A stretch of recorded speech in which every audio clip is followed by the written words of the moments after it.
എല്ലാം ഞാൻ തീരുമാനിച്ചു കഴിഞ്ഞു സർ.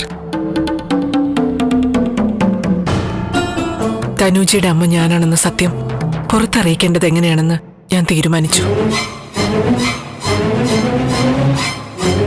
ചന്ദ്രമതിയോട് ഞാനൊക്കെ പറയാൻ പോകുന്നത്. മേരി തോമസ്, ഞാൻ പലവട്ടം ആലോചിച്ചു, എന്നിട്ട് വ്യക്തമായിട്ട് തീരുമാനിച്ചതാ ഇത്.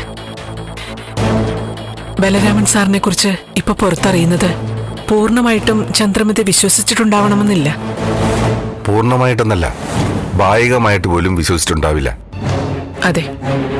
അപ്പോ ഞാനൊരു പത്രസമ്മേളനത്തിലാണ് എല്ലാം ഏറ്റു പറയുന്നതെങ്കിൽ ചന്ദ്രമതിക്ക് അതൊരു ഷോക്കാവും.